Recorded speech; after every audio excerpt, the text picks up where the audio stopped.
ಯಾರಿಗೆ ಹೆಚ್ಚಿಗೆ ಅಕ್ಕಿ ಆಗೈತಲ್ಲ ಗೌರ್ಮೆಂಟ್ ಅವರಿಂದ ಖರೀದಿ ಮಾಡ್ಕೊಂಡು ಬಿಡಲ್ಲ, ಇವ್ರು ಮಧ್ಯಸ್ಥರಿಗೆ ಹಾಕಬೇಕು. ಬೇಕಾಗಿಲ್ಲ, ಗೌರ್ಮೆಂಟ್ ಇದ್ರ ಬಗ್ಗೆನೂ ವಿಚಾರ ಮಾಡ್ಬೇಕು. ಯಾರ್ಯಾಗ ನಿಮ್ಗೆ ಅಕ್ಕಿ ಜಾಸ್ತಿ ಆಗಿತ್ತು ನಮ್ಗೆ ಹೊಳ್ಳಿ ರಿಟರ್ನ್ ಕೊಟ್ಟು ಬಿಟ್ರಪ್ಪ, ನಾವು ಖರೀದಿ ಮಾಡ್ತೀವಿ ಅಂತ ನಮ್ಗೆ ದುಡ್ಡು ಕೊಡ್ತು. ಒಂದು ಯೋಜನೆ ತಂದ್ರು ಅಡ್ಡಿ ಇಲ್ಲ.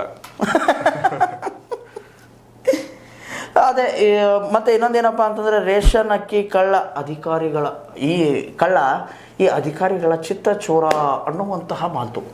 ಅಧಿಕಾರಿಗಳು ನಾನು ಏನಕ್ಕೆ ಕೇಳ್ತಿದ್ದೀನಿ ಅಂತಂದ್ರೆ ಇಲ್ಲಿವರೆಗೂ ಕೂಡ 30 ದಿವಸ ಆದರೂ ಕೂಡ ಈ ಒಂದು ಯಾವುದೇ ಡೆವಲಪ್ಮೆಂಟ್ ಇಲ್ಲ ಈ ಒಂದು ಕೇಸಲ್ಲಿ. ಅಂದರೆ ಚಿತ್ತ ಚೋರನೇ ಲಾಡಲ ಅಲ್ವಾ? ಹೌದು. ಇದು ಈಗ ನಮ್ಮ ಅಧಿಕಾರಿಗಳಿಗೆ ಪಬ್ಲಿಕ್ ಪ್ರಿಯರು ಆಗ್ಬೇಕು, ಪಬ್ಲಿಕ್ಗಳು ಪ್ರಿಯ ಆಗ್ಬೇಕು ಹೊರತಾಗಿ ಈ ತರ ಕಾನೂನು ಬಾಹಿರ ಚಟುವಟಿಕೆಗಳಲ್ಲಿ ಭಾಗಿಯಾಗಿರ್ತಕ್ಕಂಥವ್ರು ಪ್ರಿಯ ಆಗಬಾರ್ದು. ಅರೆ ಸರ್, ದುಡ್ಡು ಕೊಡ್ತಾರವರು, ಲಾಭ ಸಿಗುತ್ತೆ. ಇಲ್ಲ, ನೀವು ಹೇಳ್ತಾ ಇರೋದು ಇಲ್ಲ, ನಾನು ಒಪ್ಕೊಳ್ತೀನಿ. ಬಟ್ ಇಲ್ಲಿ ಆಗ್ತಾ ಇರೋದೇನಪ್ಪ ಅಂತಂದ್ರೆ, ಒಂದು ಜನ ಅರ್ಥ ಮಾಡ್ಕೊಳ್ಬೇಕು, ಗೌರ್ಮೆಂಟ್ ದುಡ್ಡು ಪೋಲ್ ಆಗ್ತಿದೆ. ಒಂದು ತಾವು ಇದರಿಂದ ಹೊರಗೆ ಬರಬೇಕು. ನಾನು ಹೇಳ್ತಾ ಇರೋದು ಪಬ್ಲಿಕ್ ಇದರಿಂದ ಎಚ್ಚೆತ್ಕೊಳ್ಬೇಕು. ಇದು ಯಾವುದೋ ಸರ್ಕಾರದ ದುಡ್ಡು ಹಾಳಾಗ್ತಿಲ್ಲ, ನಿಮ್ಮ ದುಡ್ಡೇ ಹಾಳಾಗ್ತಿರೋದು. ಎಸ್, ತೆರಿಗೆ ದುಡ್ಡು ನಿಮ್ಮದು. ನಿಮ್ಮ ತೆರಿಗೆ ಅಂದ್ರೇ ಅಕ್ಕಿ ತಗೊಂತಾರೆ. ಅದೆಷ್ಟಕ್ಕೆ ರೈತರಿಂದ ಎಷ್ಟಕ್ಕೆ ತಗೊಂತಾರೆ? 30, 35, 40ವರೆಗೂ ಹೋಗುತ್ತೆ. ಆ ಅಕ್ಕಿಯನ್ನು ತೊಗೊತಾರೆ. ತೊಗೊಂಡ್ಬಿಟ್ಟು ನಿಮಗೆ ಫ್ರೀಯಾಗಿ ಅನಿಸ್ತಾರೆ.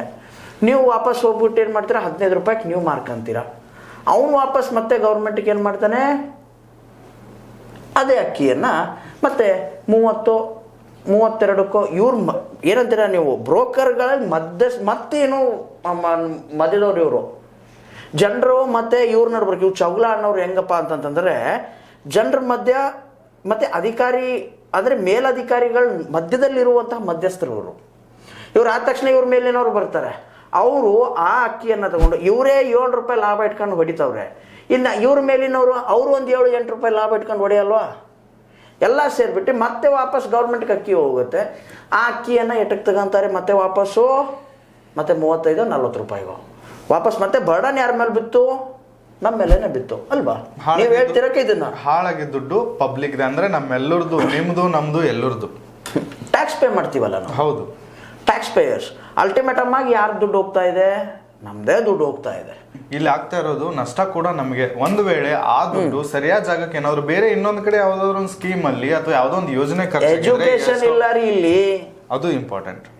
ಎಜುಕೇಶನ್ ಮೇಲೆ ಖರ್ಚು ಮಾಡ್ರಪ್ಪ ಅಂತಂತಂದ್ರೆ ಅದು ಇದು ಮಣ್ಣು ಮೊಸರು ಅಂತ ಹೇಳಿ ಖರ್ಚು ಮಾಡ್ತಾರೆ. ಪ್ರೈವೇಟ್ ಶಾಲೆಗಳಲ್ಲಿದೆ ಸಾಕಷ್ಟು ಡೆವಲಪ್ಮೆಂಟ್, ಆದ್ರೆ ನಮ್ಮ ಸರ್ಕಾರಿ ಶಾಲೆಗಳಲ್ಲಿ ಇನ್ನೂ ತನಕ ಆ ರೀತಿ ಯಾವುದೇ ಒಂದು ಡೆವಲಪ್ಮೆಂಟ್ ನಮಗೆ ನೋಡಕ್ ಸಿಗೋದು ಇಲ್ಲ. ಅಂದ್ರೆ ಒಬ್ಬ ಖಾಸಗಿ ವ್ಯಕ್ತಿ ಎಷ್ಟೆಲ್ಲ ಇಂಪ್ರೂವ್ಮೆಂಟ್ ತನ್ನೊಂದು ಸಂಸ್ಥೆಯಲ್ಲಿ ಮಾಡ್ಕೊಳ್ತಿದ್ದಾನೆ. ಸರ್ಕಾರ, ಒಂದು ರಾಜ್ಯವನ್ನು ಆಳ್ತಿರುವಂತ ಸರ್ಕಾರ, ರಾಜ್ಯ ಸರ್ಕಾರ, ಯಾಕೆ ಆ ರಾಜ್ಯ ಸರ್ಕಾರಕ್ಕೆ ಏನು ಶಕ್ತಿ ಇಲ್ವಾ ಅಷ್ಟು? ಹೌದು, ನಾನು ಕೇಳ್ತಾ ಇರೋದು. ಇಲ್ಲ ರೀ, ಗೌರ್ಮೆಂಟ್ ಪಬ್ಲಿಕ್ ದುಡ್ಡಿದು, ಪಬ್ಲಿಕ್ ಸೆಕ್ಟರ್ ಇದು. ಪಬ್ಲಿಕ್ ಸೆಕ್ಟರಲ್ಲಿ ಸಿಕ್ಕಾಪಟ್ಟೆ ದುಡ್ಡಿದೆ. ಪ್ರೈವೇಟ್ ಅವರೇ ನಾವೇ ಏನು ಬೇಕಾದರೂ ಮಾಡ್ತೀವಿ ಪ್ರೈವೇಟ್ ಅಂತ ಹಾಕ್ಕೊಂಡು. ಪಬ್ಲಿಕ್ ಸೆಕ್ಟರಲ್ಲಿ ದುಡ್ಡಿಲ್ವಾ? ಬಟ್ ಆದರೂ ಕೂಡ ಅದು ಮಾಡೋವಂತಹ ಮನಸ್ಥಿತಿ ಇಲ್ಲ. Okay, no issues. ಇನ್ನೊಂದು ಏನಪ್ಪ ಅಂತಂತಂದರೆ FIR ಆದರೂ ಕೂಡ ಕೇಸಲ್ಲಿ ಏನೂ ಬೆಳವಣಿಗೆ ಇಲ್ಲ. ನಿಮ್ಮ ಒಂದು ಅನುಭವ ಇದರಲ್ಲಿ ನೀವು ಬಿಚ್ಚಿಡಬಹುದು. ಇದರಲ್ಲಿ ನಮಗೆ ನೇರವಾಗಿ ಅಂದರೆ ನಮ್ಮ ಸಂಗಡಿಗರಿಗೆ ನೇರವಾಗಿ ಆಗಿರುವಂಥ ಅನುಭವ ಏನಪ್ಪ